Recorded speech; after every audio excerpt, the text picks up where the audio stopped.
Hello, welcome to the channel. It is I, Chris with a K. I hope everyone's well. There's moments in broadcasting when somebody phones in and quite accidentally proves a near perfect demonstration of how far the argument has shifted. Apparently, putting up your own national flag is now suspicious. Protesting about asylum accommodation is sinister. Filming politicians makes you a pretend journalist, and being concerned about what is happening in your own town, particularly when it comes to the safety of women and children, can apparently be filed under racist by those currently sharing custody of the communal brain cell. And then we arrive at my personal favourite, Union Jacks, or Union flags if you're not at sea.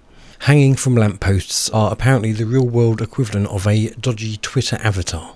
Who knew that a £6 polyester flag possessed such extraordinary powers?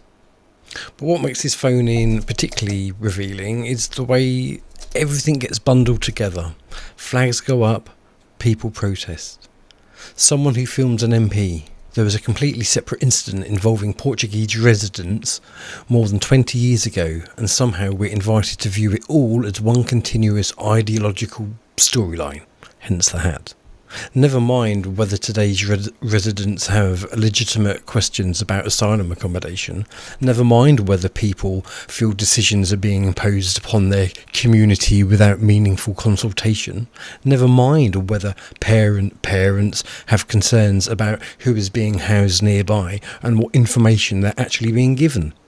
No, apparently the flag started it. So have a listen to this, because beneath the comedy, there is still something worth paying attention to.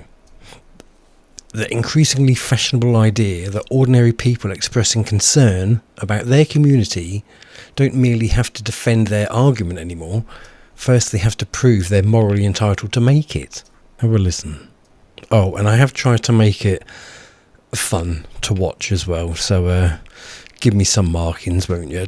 Literally took me all day, so yeah. Have a watch, have a listen, and let me know what you think about the pair of tits. Bye for now. I'm really sort of like sick of these people in Thetford that are starting all this trouble. It started when they started putting the flags up in the town centre. That started making the mood a bit iffy.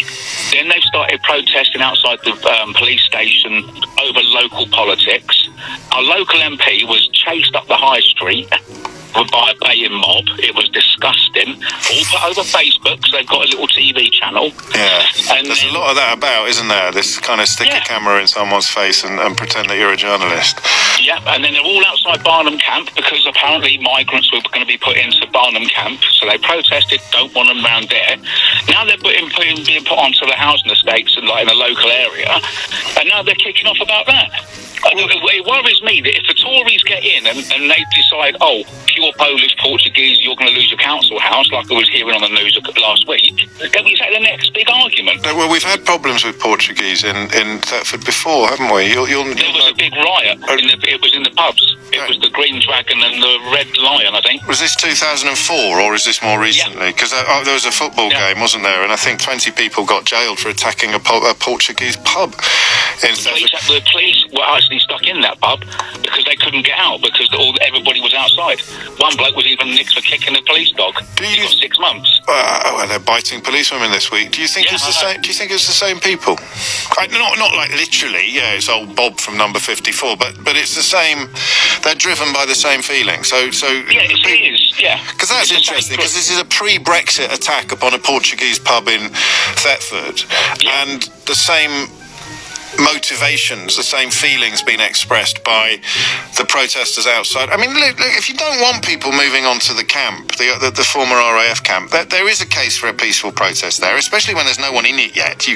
But you're telling me that you watch this as a member of the community, and you watch the same people or people with the same motivations moving from attacking a Portuguese pub to congregating outside a house where there may or may not be asylum seekers inside. Yeah, and the trouble is they even publish the addresses of all the HMOs in Thetford.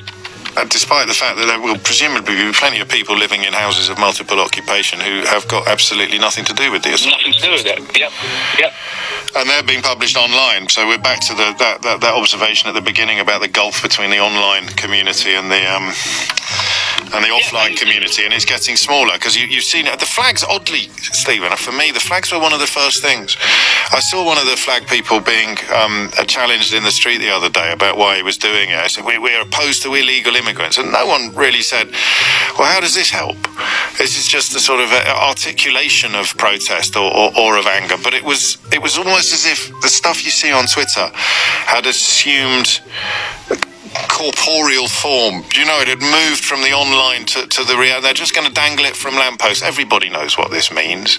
It's the same as having a flag on your avatar, which is, you know, usually the preserve of the nativist or the racist. But the flag starts it. It's interesting that you picked up on that. And then it moves to chasing the local MP down the street and well, it's the same people that were chasing him and all the rest of it that were causing trouble at the police station when they tried to put a flag on the police station. So, really, that as well? And there were arrests. There's a few stories around about some of the prominent members of that put the flags up party, and they're not necessarily people that you'd want to babysit or trust with your family's safety, but we're going to do a little bit more on that in the coming days or weeks, just to steer back to who should be allowed to protest. Here is a building in the middle of Thetford. Here is a group of people that don't want asylum seekers housed in their community. Rightly or wrongly, that is the opinion they have arrived at, the strongly held opinion that they have arrived at. Where do they register their disapproval or their displeasure? Well, just you've got MPs, that's what they're for.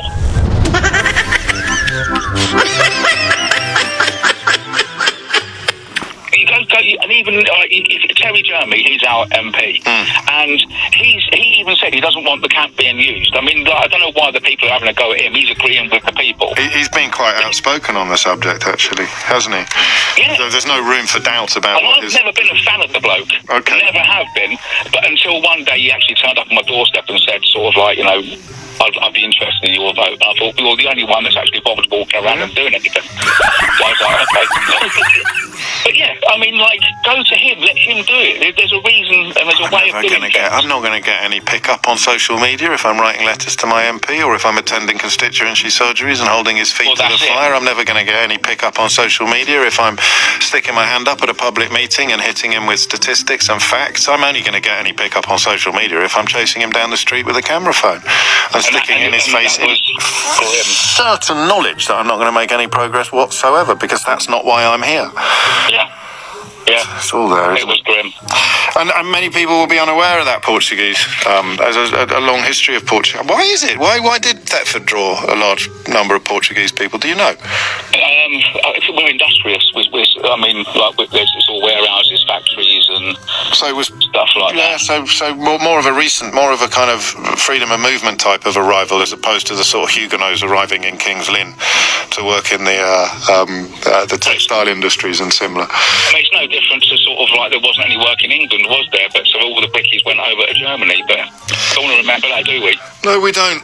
Auf Wiedersehen. It is 11:47.